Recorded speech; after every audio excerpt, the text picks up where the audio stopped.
Hey everybody, we're gonna go ahead and get started. If there's anybody that needs a handout that didn't get one, we're making more copies right now, so you can pick one up when we're finished. I see a few familiar faces and some new faces, so that's really good. I think we're all kind of starved for public programs after the last couple of years. Our initial program, starting off the new season, is Mr. Dave Wilson. He's the author of a new book just published last month called Northern Paiutes of the Malheur Reckoning in the Oregon Country, or High Desert Reckoning in the Oregon Country. Dave has lived in Portland since 1974. He's practiced law for the last 35 years, spends a lot of time in the outdoors, I understand. And that was kind of the impetus for the creation of this book. He spent 8 years researching, made numerous visits to Harney County. We'll let him tell you a little bit about how the idea for the book came about and maybe a little bit about kind of the evolution of his research process. Well, thank you, Karen. This event is going the opposite of the way it went for the last 8 years. For the last 8 years, when I had a question, I asked Karen, and then I wrote it in this book. And now she's going to ask me questions, and that's going to be hard. But I started about 8 years ago because I had a bunch of surgeries lined up that were going to keep me inactive for more than a year, and I don't like being inactive. So I decided, and I like to write, and so I love the John Day River, which I rafted many times. So I thought, well, I like to write, and I like that river, so why not write about the river? And that didn't pan out very well, but it did bring me to a party of gold miners in 1861 and 2 who clashed with Oregon Paiutes. That got my interest, and I decided to write about the gold miners. And I wrote 100 pages with a lot of research, thinking this is going to be really good. And I finished it, and then I read it through, and I just said, so what? It didn't ignite anything in me. Why would anybody read this? But I was interested in the Paiutes. And so I changed course again. And there were some other changes of course. I probably wrote the equivalent of 5 books. But I ended up writing about the Paiutes because the story just got richer and richer and more filled with intrigue and injustice and rich characters, bad and good, that I ended up, I think, quite lucky to have stumbled into that topic. So that's how it came about. Okay, so the main topic of your book, obviously, is the Northern Paiutes, and maybe for those who don't know, a little bit of background on some of their early history in this area. Well, I'll say a little bit about that, and I'm sure there are people here who know more than I do. but the Paiutes were a desert people, and before the Willamette Valley got filled up with immigrants coming across the country, not many of the immigrants were interested in Eastern Oregon. And so the Paiutes had this part of the land to themselves. But then that changed, roughly around 1850. So before then, the Paiutes were a desert people. They roamed these barren lands, and their primary foods were vegetarian: roots, seeds, nuts, and fish and game whenever they could. They roamed in small bands that were basically family units. And the heads of the family were the bosses. There was no superior person. There was no chief above them. So they were like mini tribes. And they remained that way into the 1850s and beyond. But they started in these small units because it's inefficient for a large group to go out and seek food in these barren lands. You come back with less food per person if you go in a big group. In a small group, you get more food per person per day. So it's as simple as that. And that was dictated, the structure, and actually the lack of centralized leadership was the nature of the sustenance that the Paiutes got from the desert lands. They were generally a peaceful people. If there was any fighting going on with another tribe, it was usually the other tribe that had started it and was a stronger tribe, and the Paiutes were good at scattering and hiding. There are exceptions to all of these, of course. So in the 1850s, things started to change. The whites came over and started taking the most valuable land that took away resources from the Paiutes. And the Paiutes would say, well, we can't get enough. We've got people going hungry, and there's a cow over there, and I'm going to get that cow.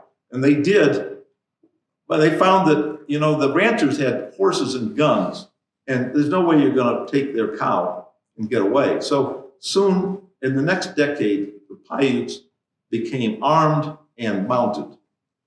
And war chiefs began to develop.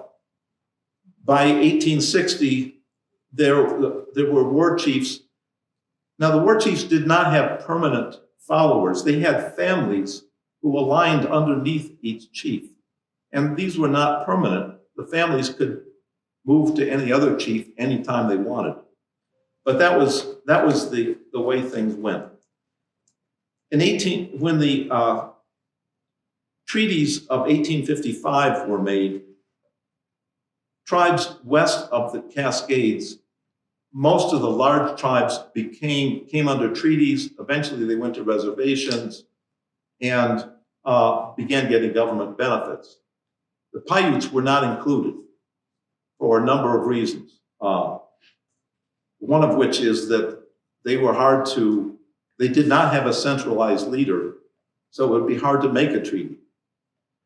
Joel Palmer, who was the head of Indian Affairs then, did send out agents to contact them, but I don't think the agents tried very hard. So they were never invited, they were not included, the treaties were made, and so the Paiutes' enemies,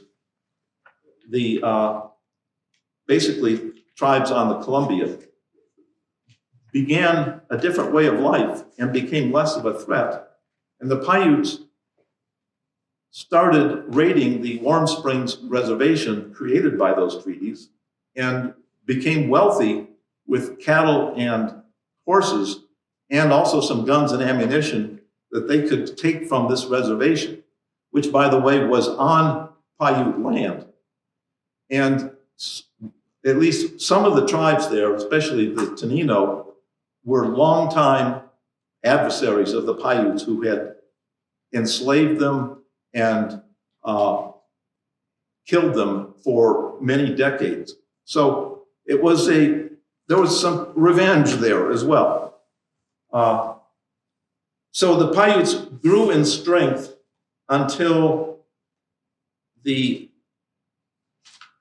we come to the post-Civil War era, things became much rougher because the U.S. military, when they left the Civil War, began to fight Indians. And that led to the latter stages of what's called the Snake War. And that war ended in 1868. That war was absolutely a slaughter of the Paiutes. General George Crook would attack winter camps while at pre-dawn, while all the natives were asleep. And it would just be a slaughter. 1 or 2 whites would die. 20, 40, 60 Paiutes would die. There was nothing in the Paiutes' history, their oral history, or their current history like the slaughter that went on in that war. And so 10 years after that war, I'm jumping ahead now to 1878, which is the Bannock War. 10 years later, there was a question of why the Paiutes left the reservation in 1878. And part of the answer to that question goes back a decade to the 1868 end of the Snake War. Because the people who survived that war had watched their loved ones strewn about themselves, bloody and dying. And the survivors, there are death rituals that comfort the survivors. But the number of dead were way beyond that anybody could handle. And there was much more important things. There were new orphans, babies, and there were relatives and friends who were crippled by gunfire. And so what the Paiutes endured during that war was lifetimes of tragedy packed into a fraction of an hour. So this is something that, the Americans, the bloodiest war they had was the Civil War by far. But the Paiutes' losses by percentages in the Snake War were many times the percentage of Americans, of white Americans lost in the Civil War, just to give you an idea of how traumatic it was to these people. So I'm droning on and on. Yeah. Can you talk a little bit about the creation of the Malheur Reservation, the original Malheur Reservation? Yeah, When it was established good. and where?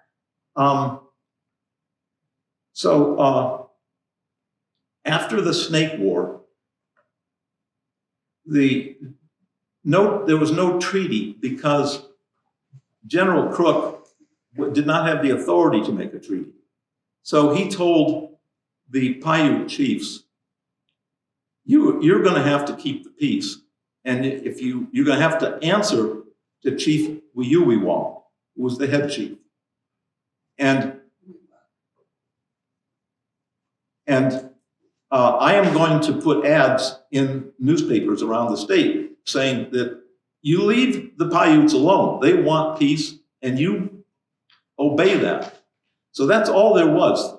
There was just this kind of a handshake deal. And the Paiutes had a pretty good idea that if they got into a fight, they knew who was going to be blamed. And so they stayed near the forts.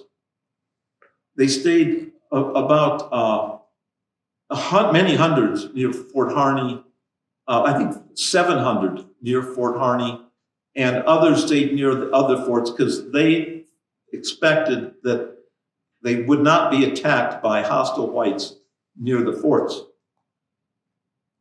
But what we talked about before is the way you get food off the land is you have to be mobile in small groups. And so to eat, they had to be mobile in small groups. To stay safe, they had to stay in a big group in one place. So they basically starved near these forts. They got some help from the soldiers, but it was horrible. Then in 1873, the Malheur Reservation was created northeast of Burns. It was huge. And it was actually created by good-hearted people who wanted the Paiutes to have good land, and it was a good, and there was a lot good about that reservation. And the skipping over, there was some change in agents, but the agent Samuel Parrish, who started in 1874 or 5, was one of the best Indian agents you could ever ask for. And he had his heart in it. He wanted these people to succeed. But in 1876, he was removed to the Paiutes horde and replaced, now I can actually use the slides here. Maybe. Do you want to go ahead one? A couple. Where is the, oh, is that going to be it? Yeah. Okay, so it was replaced by this man, William Reinhardt. And if he doesn't look very friendly or honest, then you've got him pegged.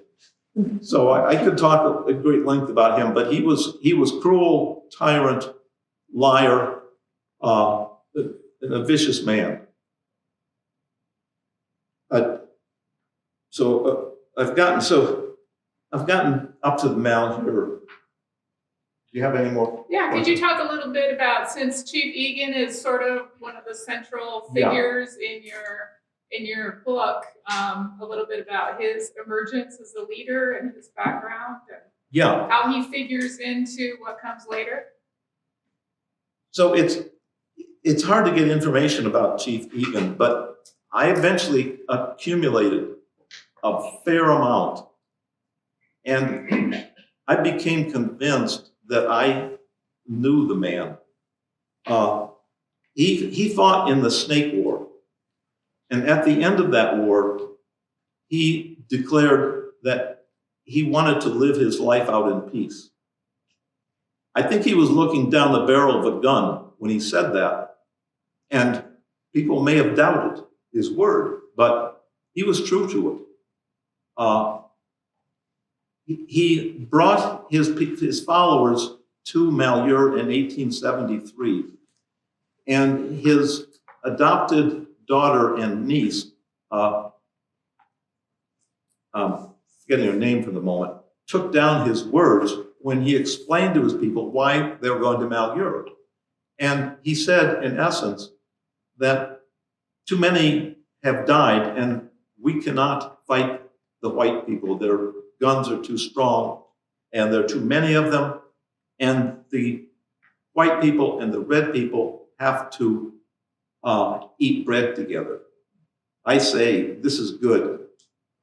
Let us go. And so at Malheur, he spoke to the gathered reservation, and he said, I want to do the most I can to further the aims of the government. Now, I'm not here to say that Egan was right or wrong. I'm just saying this is what he said.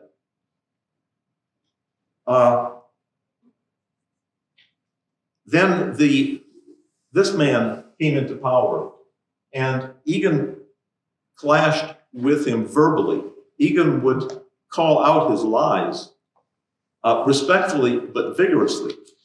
And so they were not friends. But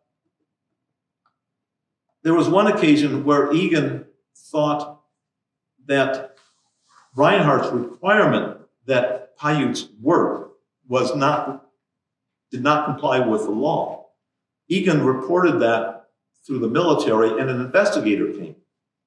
The investigators told Egan, well, I've talked to him, and I figured out how things, and he was right. He can require work. And so later that day, Egan goes to the investigator's tent and says, I'm really glad you came. I believe what you told me, and we are going to work with a good spirit. So this was a man who had accepted the rule of law. The law was contrary to what he wanted, but when he learned that it was the law, he accepted it. So this didn't sound like the kind of man who the newspapers talked about when the Bannock War started. The newspapers had him pegged as the leader and instigator of the war, who was bloodthirsty and who,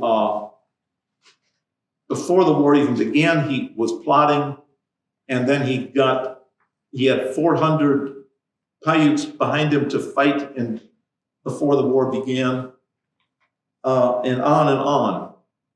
And these newspaper accounts soon spread, and before long, any account of the war, Egan would be, whatever happened, it would be Egan doing it.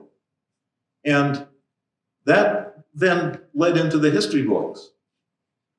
So if you were to go to any library in this country today, and you're to read every account you can find of that war, you're going to learn that Egan was the instigator or an instigator, that he led the forces, and you're going to learn many other things that are just false. And there's no book that tells you they're false. Can we back up just a second and maybe talk about what was going on with the Bannocks during this time period when Reinhardt was causing turmoil at the Malheur Reservation, and how the Bannocks and the Paiutes ended up getting connected? Yeah, so the Bannocks were in a reservation in Idaho, and there was turmoil on that reservation. The Bannocks and the Blackfeet were the two most feared tribes west of the Rocky Mountains. The Bannocks are actually Northern Paiute, but they have branched off, and they were buffalo hunters. They were mounted. They were tightly organized. They were way different from the Oregon Paiutes, but there were relationships, family ties between them, even though, despite the differences. There were many complications on the Bannocks reservation, but to simplify matters, hostilities broke out in late May of 1868. Two young Bannocks shot and wounded two cattlemen. And in the uproar that followed, Chief Buffalo Horn of the Bannocks organized 200 Bannocks to start a general Indian uprising. And they crossed the Snake River, and their plan was to bring the Paiutes into this general uprising, because they are brethren just across the river. When they got, so I'll back up here on these pictures, if I can.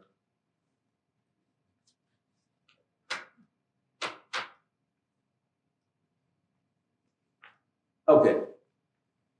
So here is the Big Camas Prairie. I can't know if you can see the. Oh, you're gonna have to point up the screen. Yeah, okay. The Big Camas, but this is where the hostilities began. And in the end of May, Buffalo Horn got 200, and they crossed the Snake at Glenn's Ferry. And their plan was to come across to Steens Mountain. And by the time they were right around somewhere midway across, all of a sudden, so that's the path of the Bannocks. So did they have a specific reason for choosing Steens Mountain as their destination? I don't know the answer to that. I would have to ask Karen Mitz.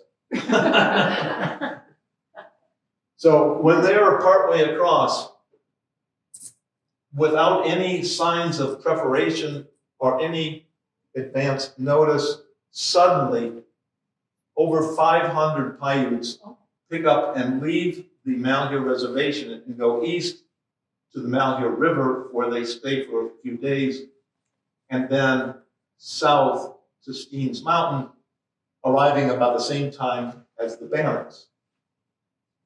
And the reason they left the reservation was? Oh, we're coming to that. Well, let me first say that after they came together here, General Howard and his troops approached, and both groups went north up to the Umatilla Reservation, where they hoped to add to their ranks, but instead they were defeated and the war ended in 3 months with only 9 soldiers died and only about 90 Native Americans. So this was, as far as wars go, this was a puny war, but its impact on the Paiutes was catastrophic. So back to because of the timing of this, these two people thought, well, obviously that was planned in advance.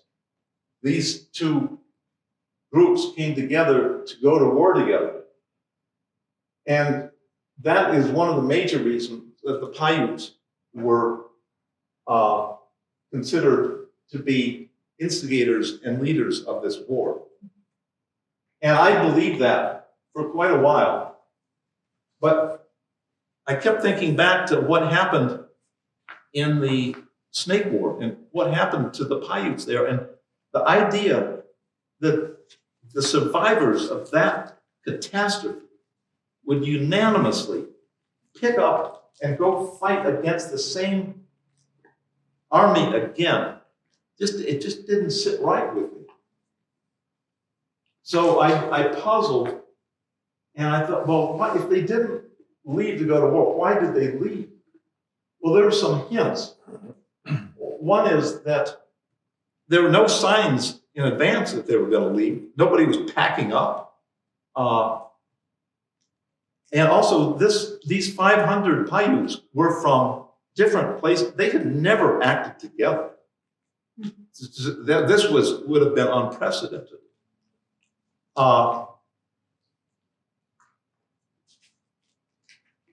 Another hint was that there were no chiefs on the reservation on June 5, the day they left, except possibly Paiutes may have been there, who was in league with the Bannocks. He was the one Paiute chief in league with the Bannocks. But the rest of the Paiute leaders were gone.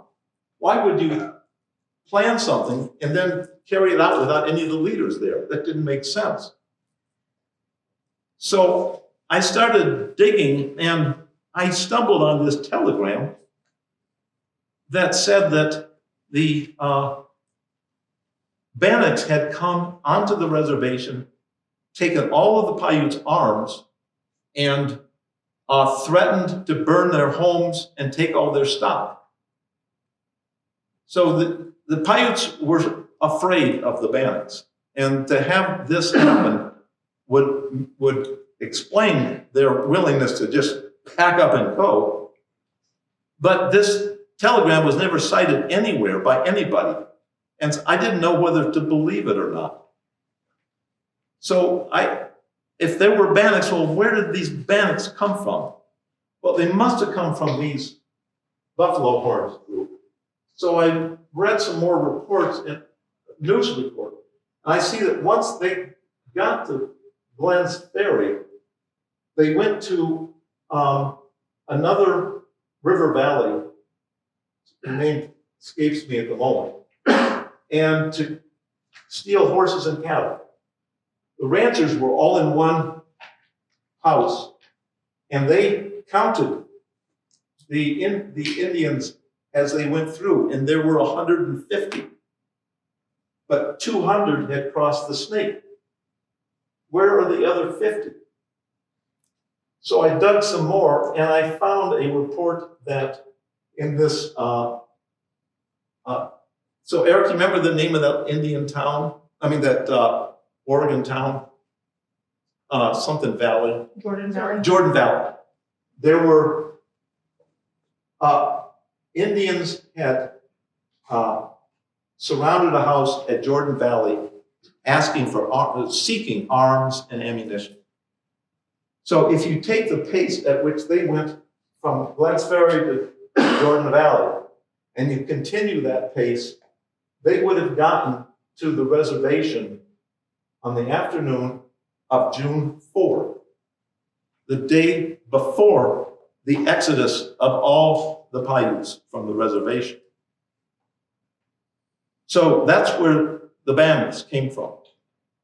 The pieces of the puzzle fit together too snugly. So the Paiutes left not to go to war, but to escape from the aggression of the Bannocks.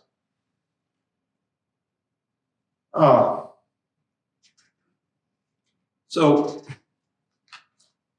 Can you talk about how that worked into Major Reinhardt's kind of overall scheme for yeah, why he didn't protect them? well, so Reinhardt, well, I talked about the news reports saying that the Paiutes led this and organized it and everything. Well, when I got to the bottom of the news reports, and if I'm repeating myself, you'll stop me, that the basis for them was the original ones were June 15 and June 17 Oregonian articles that had Egan leading and had all this misinformation. Well, this all came from telegrams from Reinhardt. Reinhardt people knew that Reinhardt was a bad man.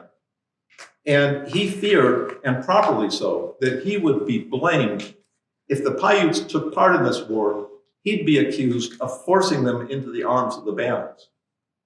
So he needed somebody else to take the blame that was properly his. And so he framed Egan. So that's what his telegrams did. He was 100% successful. He made Egan the object of all animosity towards this war.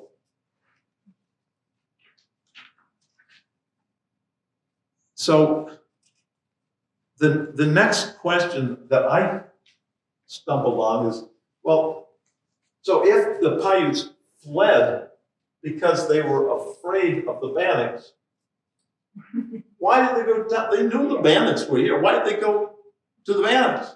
Doesn't make any sense. So I struggled with that for a while, but then a number of things clicked. First of all, these were not all the Paiutes. These were the rank and file. They didn't connect up with their leaders until they got to the Malheur River. And their leaders had already made a deal to meet with the Bannock leaders in Barren Valley. So the Paiute leaders said to the rank and file, you go down to Steens Mountain, we're going to Barren Valley, and we're going to try to solve the problem with the Bannocks. So another important part of this is Chief Winnemucca, who was a close acquaintance of General McDowell, head of the Division of the Pacific. And as soon as problems broke out here, McDowell sent a message to Fort McDermott, tell Winnemucca to keep the Paiutes at peace. Well, Winnemucca was more than willing to do that because he had been told by McDowell that the reservation that Winnemucca had been lobbying for years on the Hawaii had been approved. And that was what Winnemucca wanted more than anything else. And so he felt indebted to General McDowell, and so he sent a message back, not only will I keep the Paiutes at peace, I will meet with the Bannocks and I will deal with them. Now, Winnemucca did not have a big following. He was not that much respected, except in dealing with other tribes and the whites. He was the Paiute ambassador. And so this fell exactly into his bailiwick. And so there's nothing that says this, but I have to believe that he had a big influence on the decision to meet with the Bannocks. That was not a good meeting for Winnemucca. And I describe it in the book, but the Bannocks, this was not a random selection of Bannocks. These were the hostile, young, aggressive, and there's an inhibition against intra-tribal violence, but these 200 were pushed it to the edge. So anyway, that's why from here the Paiutes went to Steens Mountain, because, and so the other factor that I'm sure influenced Winnemucca is that, see, the Paiutes here are unmoored. They have just left the reservation they have no place to go. They have no home. What are they going to do? Well, Winnemucca knows what they're going to do. They're going to go over onto Hawaii, where he has been told, it turns out it's not true. The general had been misled, but he believes we'll go to Steens Mountain, and if I can't work it out with them, then we can go and we've got a home. Now, no book says that, but it all fits. So that's why they went to, ended up in Steens Mountain, and when they got there, the Bannocks and Oitz's band just took control. And they had all the weapons. Egan tried to escape. And as many of you probably know, Sarah Winnemucca came to Steens Mountain and took her father and others away, and they escaped. Egan told them he was going to escape. He did try. Egan and Oitz turned him back.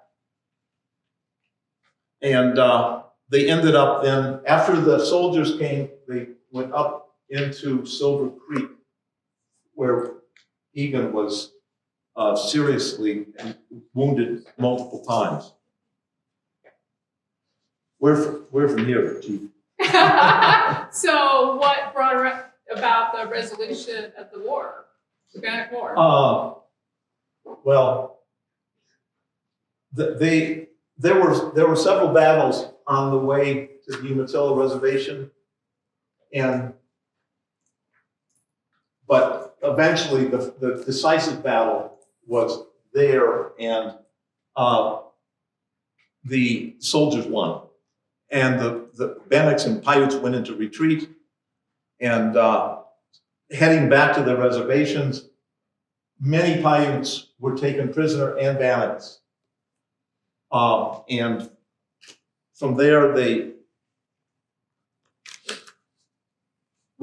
might be a good place for the reading, because it deals exactly with that. Right.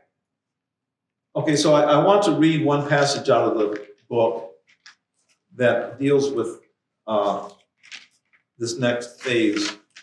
And it revolves around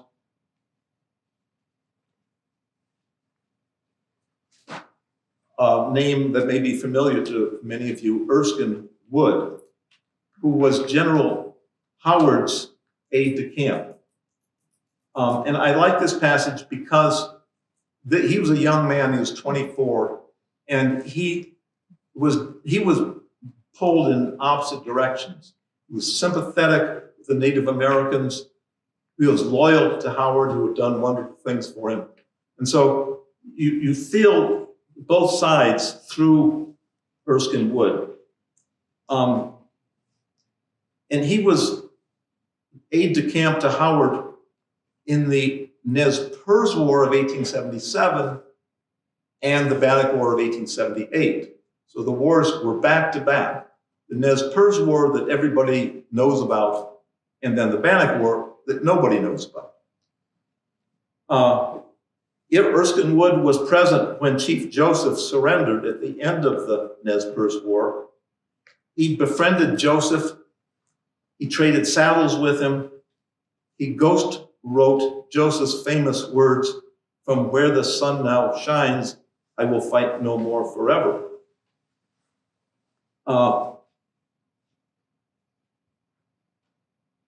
After the Nez Perce War, many Nez Perce were sent down to Indian country where they were in unhealthy conditions. Many died. It was miserable. But during the Nez Perce War was fought largely over the Wallowa, the beautiful Wallowa Valley, where the Nez Perce were based. Wood had never seen that valley in the Nez Perce War. And Wood grew, in later years, he became a lawyer, a poet, a writer, an artist, and a basic celebrity in Portland.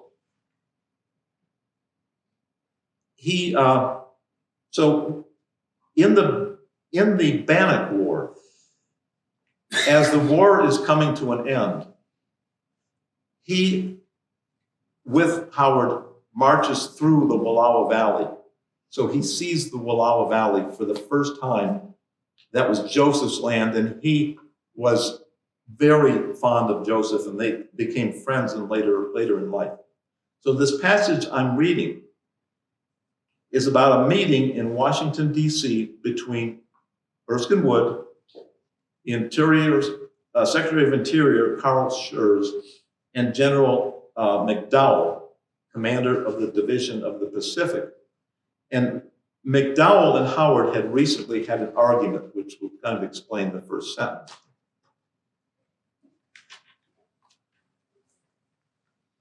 After his harsh exchanges with McDowell, Howard may have welcomed Wood's announcement that he was engaged to be married on November 26, 1878, in Washington, D.C. Howard promptly arranged for Wood to replace him in discussions at the Capitol over the placement of the Paiutes. So the war is over now, and there are 540-some Paiutes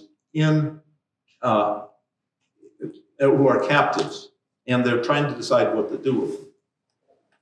On October 1, Wood set sail from Portland for San Francisco, where he boarded a train that delivered him to the Capitol in time for an October 19 meeting with General McDowell and Secretary of Interior Carl Schurz. Like so much of the Bannock War, this meeting was haunted by the preceding year's Nez Perce War. On this exact date in 1877, the Chicago Daily Tribune published the article that after the Nez Perce War, Howard had held in his hand as he approached Wood, shattered and pale-faced, quote, his empty sleeve, and he's missing an arm, jerking and waving on one side and the newspaper waving on the other.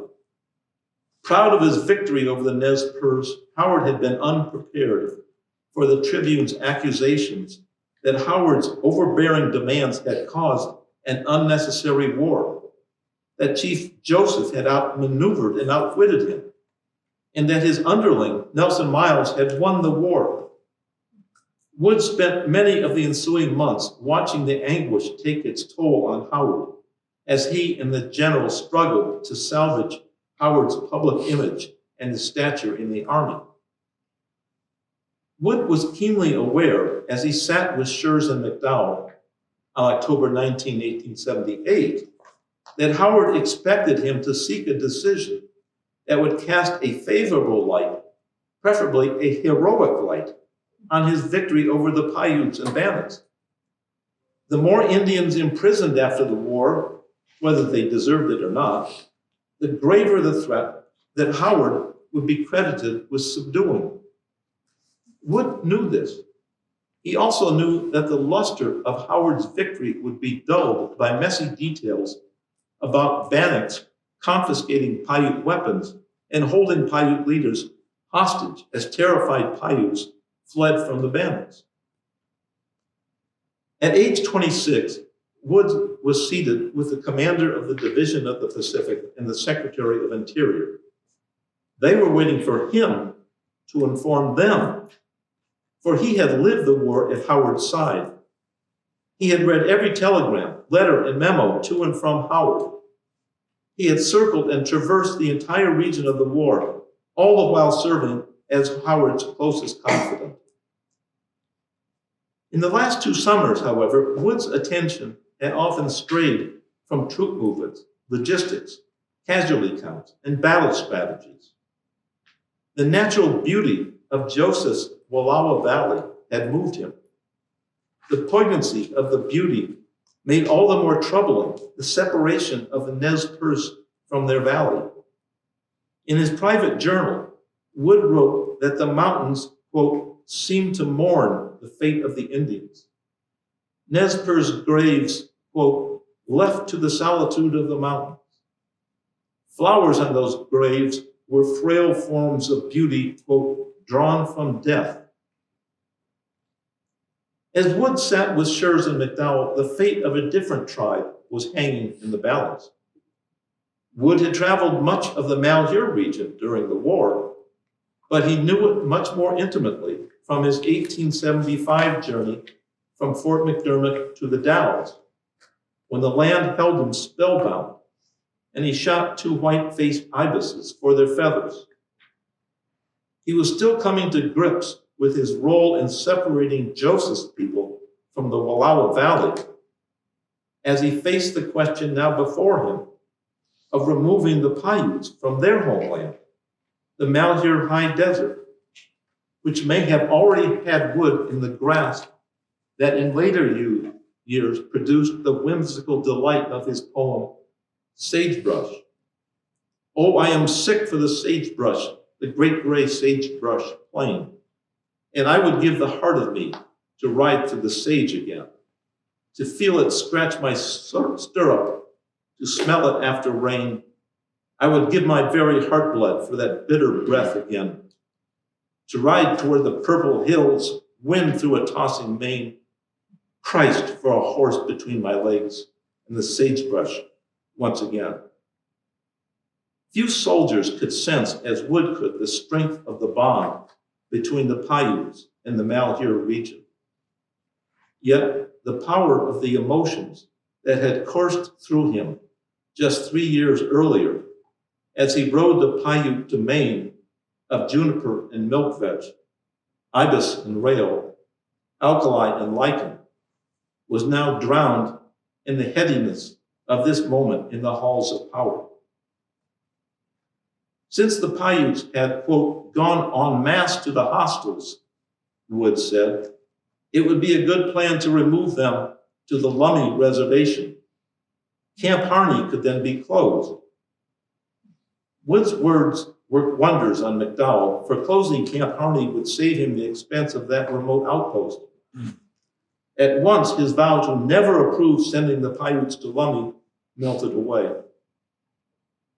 As the conduit for all communications with Howard during the war, Wood was aware of the Bannocks' coercion of the peaceful Paiutes. From Sarah, he learned what Egan said when the Bannocks arrived on Steens Mountain, quote, we are at peace. Why should you bring the soldiers upon us? You have made war, and now you come among my people to bring war on them. My people will be killed. Wood's private journal of personal observations and thoughts was separate from his official journal of troop movements, locations, and communications. The 2 journals reflected 2 chambers of his mind, sealed off from one another. As he met with McDowell and Schurz, the private chamber was quieted, allowing him to say that the Paiutes had, quote, gone en masse to the hostiles. The statement was misleading, but it brought results. Howard got the punishment of the Paiutes that he sought. McDowell was able to close a remote fort that was expensive to maintain. Wood had brought about a decision that would please Howard. Only the Paiutes lost. All Malheurs were saddled with blame for the war. The reservation was put in jeopardy, and many innocents were punished. So that led to the decision to move the Paiutes actually to the Yakima Reservation, where they were imprisoned for 4 years, and where many more bad white people did bad things.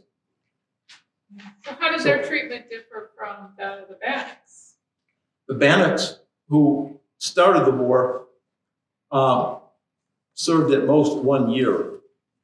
The Paiutes were, after 4 years, they were never released from imprisonment. But the Wilbur, who was the agent there, retired. And once Wilbur went away, nobody sent police after the Paiutes when they tried to escape. That's what had been happening for 4 years.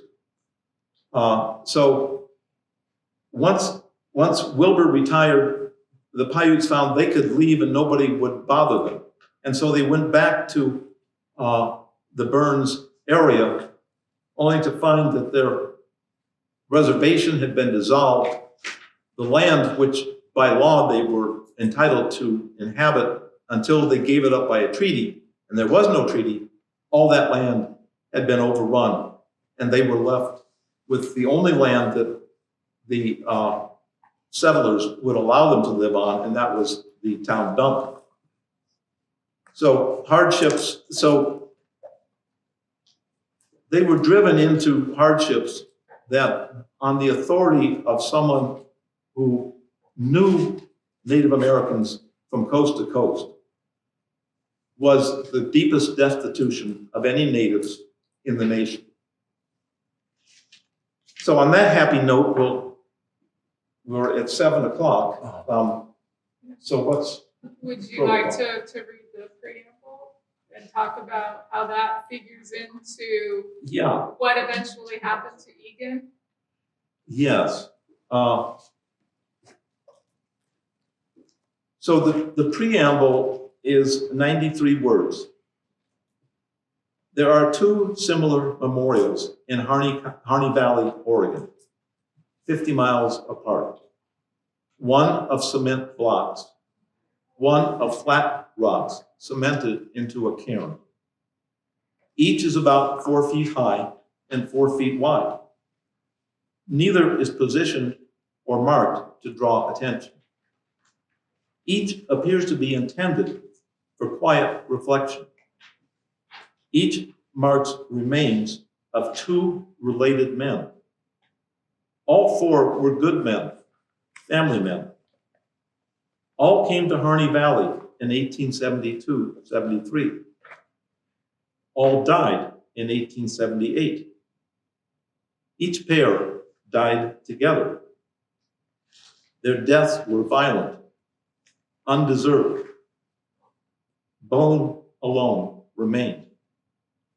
2 were white, 2 were Paiute. The Paiute Memorial is in the Paiute graveyard, and it's for the skulls of Egan and his brother-in-law, Charlie. The skulls were removed after they were killed by Umatillas at the end of the Bannock War. The doctor who removed them was following requests from the Surgeon General to send Native American skulls for display in the Army Medical Museum in Washington, D.C. The purpose of collecting them was to show the superiority of whites over Native Americans based on the capacity of their skulls. The so, in fact, the science behind this idea is bunk. But even more disturbing is that those who collected, and this became the biggest collection of Native American skulls anywhere. But it was largely ignored. The science wasn't followed up, except by a few little meaningless efforts. The people who were really looking into this were not the people in the Science Museum, in the Army Medical Museum. So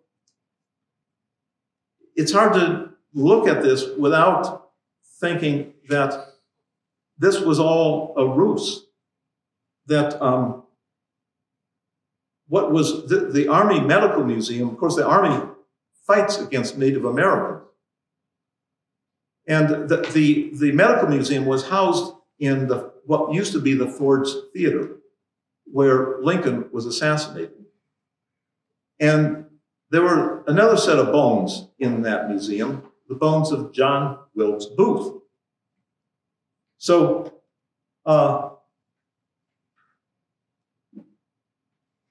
the skulls of the Indians and of Charlie and Egan were there, I don't see any other way than to attract an audience who will be impressed that the Army has kept them safe from people like John Wilkes Booth and these Indians.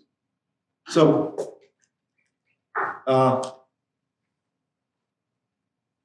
and you know, I want to add that I think there is a deep irony in the attempt to use the skull of Egan, a man who figured out how to bring his people into this wave of new people in a way that would keep them healthy and well, and to make peace with those people all at once. He figured that out. And had the whites had a lick of sense, they would have supported Egan. It was not at all obvious that the Paiute leader was going to be peace-minded. His predecessors, Palaina and Wiyuwiwa, were both warlike. His contemporary, Oits, was also warlike. So the whites had every reason to embrace Egan and support him. Instead, they undermined him and turned what should have been an alliance into a war. And so I find it ironic that the skull of this man was offered as part of an argument to show that the Paiutes were inferior to the whites. Any conclusion would actually be the other way around. Would you like to take some questions? Yes. Does anybody have questions? Is the library going to get your book, or do I have to buy it? Yeah, they have it. They have it. They have it? Yes. Thank you. Thank you very much. Who are the two white men that were honored? Who were what? Oh, yeah. You said there were two parents. George and John Smith, father and son. Carol Sawyer took me with Karen, took me to their family graveyard in Happy Valley, and that's where that memorial is.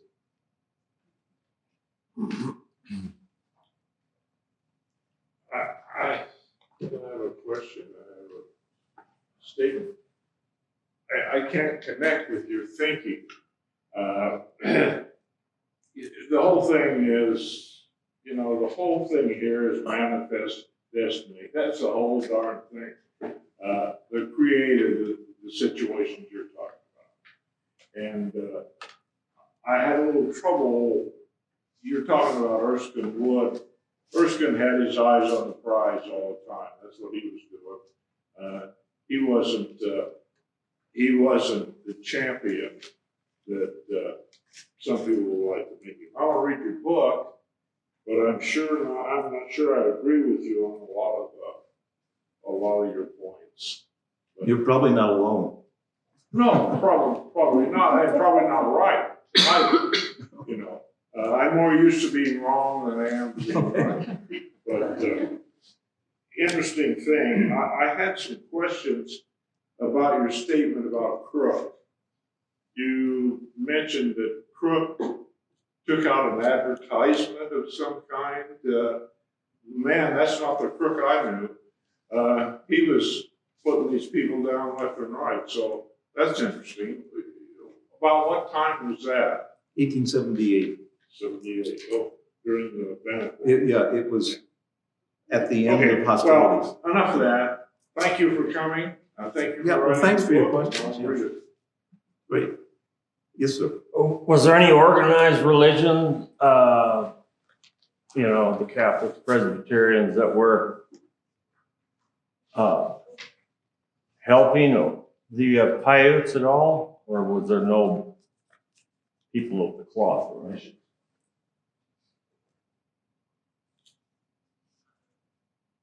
I'm struggling with that question.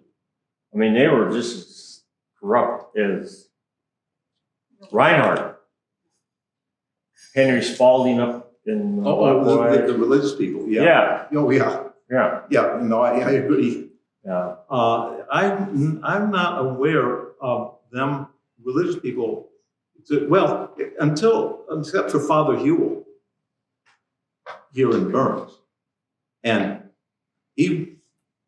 I'm not sure if you're aware of him, but he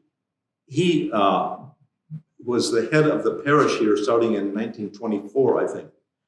And he was Mother Teresa. This man was ignored he didn't care about religious doctrine, he just wanted to help them.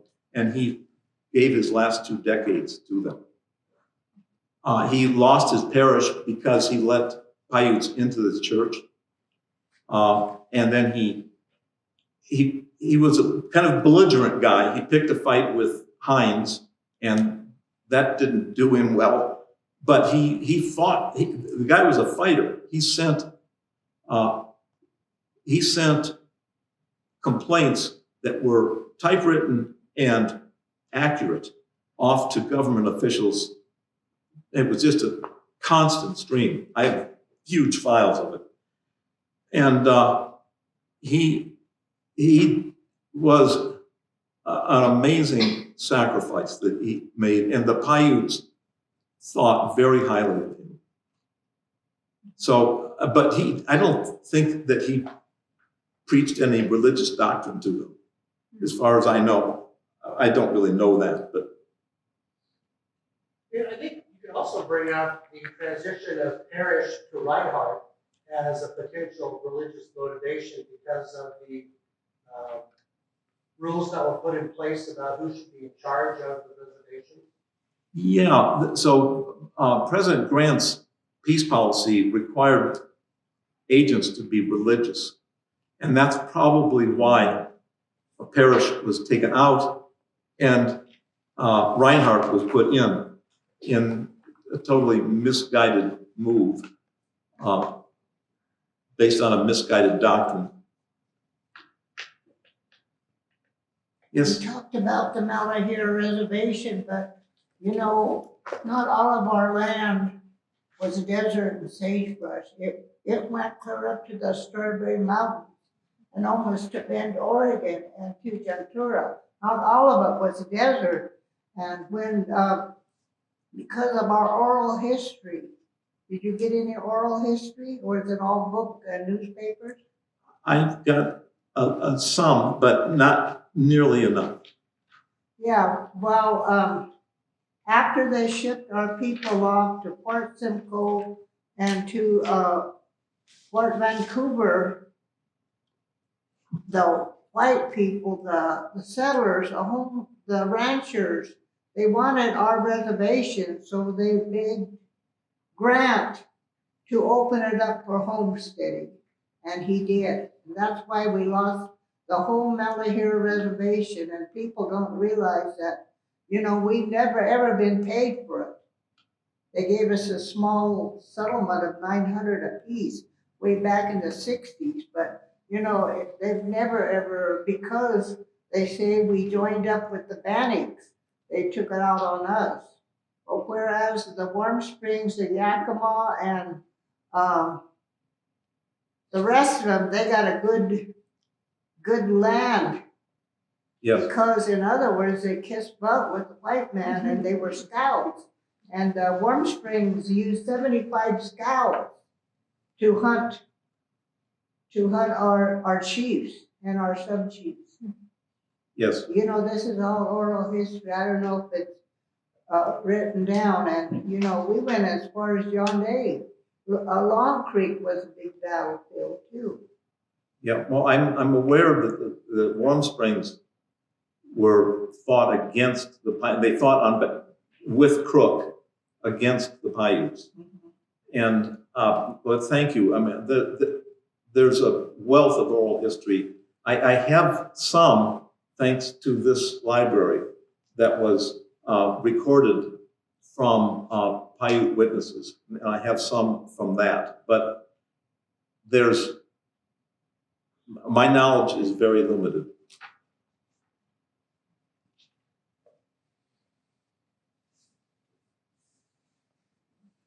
I've always understood that Egan ethnicity went to the Paiute Indians, and that he had been kidnapped and brought here, and kind of like adopted with Paiutes. Is that correct?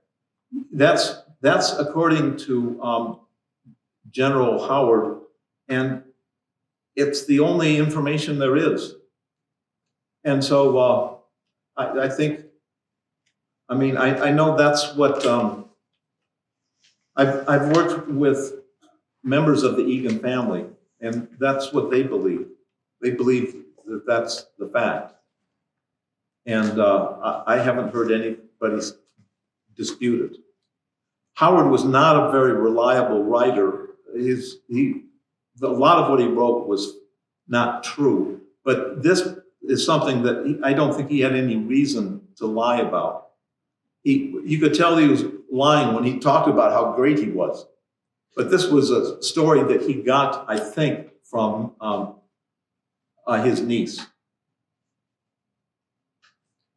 Also, I was born and grew up on the Yakima Reservation. And following up with a lot of reading and connections, when they did that winter trail of tears for our Paiute people to Yakima, from my understanding, the information was that Wilbur did not even know they were coming until they landed there. That's my understanding. But yet you were talking about in Washington, D.C., the powers that be making that decision for them to go there. Yes. In 1878, were there not aircraft facilities on the Northwest? Yes. They just didn't tell Wilbur. That's why Wilbur was so outraged.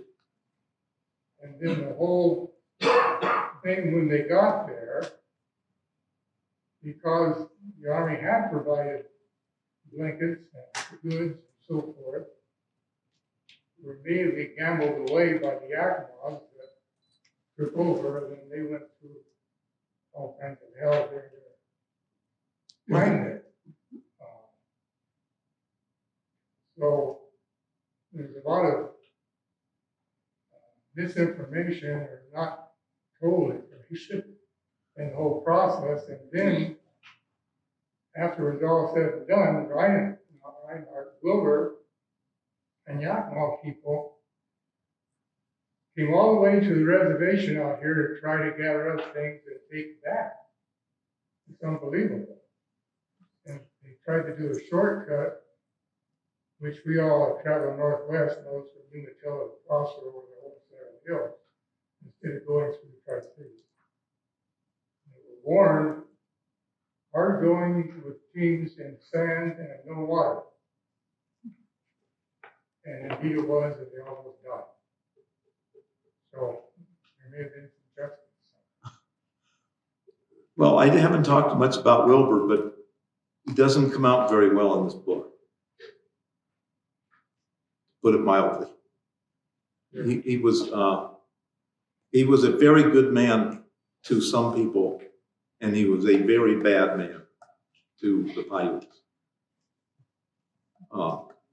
without integrity. I mean, as an example, Secretary Schurz wrote a letter freeing the Paiutes to go back to Malheur, and he convinced Secretary Schurz that Sarah Winnemucca was lying when she said they wanted to go there. And as Wilbur was saying these things to Schurz, he was at the same time dispatching his Yakima police to go out and catch the Paiutes escaping in groups of up to 200 and bringing them back, which had been going on for 4 years. It went on for 4 years. They hated it. They hated that reservation. They were treated as the lowest of the low because Wilbur found that he could control them if he let the Yakimas be the superior. And so that's the way he managed, by degrading one people, he was able to keep control without having to do much.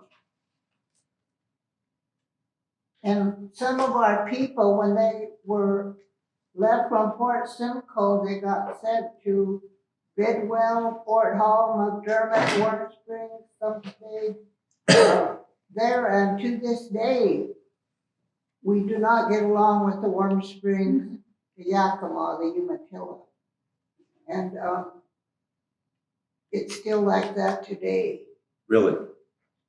Well, it seems, I've thought about this quite a bit. It seems like, that's only, we're only talking 3 generations of people between that time and now. Not even that many necessarily, but, the memories are still pretty fresh. And I think that's part of it, is that you can't expect people to, as a group, change over that short a time span when it's so fresh. Yeah, and you talk to your grandmother, and that history goes back. She knows what her parents told them. That's still pretty fresh information. I agree. Yes. What is the legal standing in the future of restitution toward Native Americans, such as our Paiute tribe?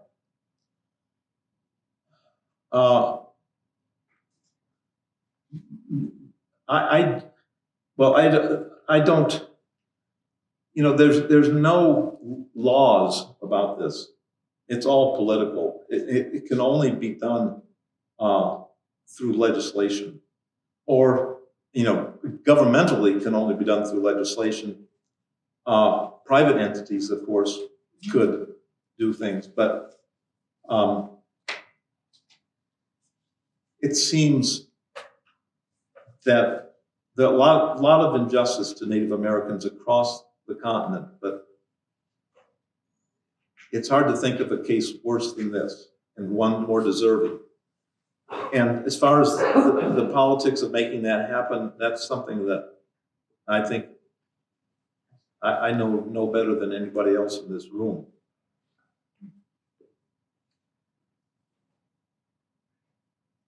Did you want to offer any final words before we sort of wrap things up? Well, this is a great audience. I'm delighted with such a huge turnout, and thank you for coming. it's really been my pleasure to talk to the people in the community that's most affected by these events. I've been looking forward to this for 8 years, and it's my pleasure to share what I've learned, and I hope you get a chance to read. Now that I've donated all the royalties for the book to the American Indian College Fund. I'm not in it for the money. I want the information to get out, and that's been my goal from the beginning. And anyone who is Paiute, if you would talk to Cheryl, there are free books for you.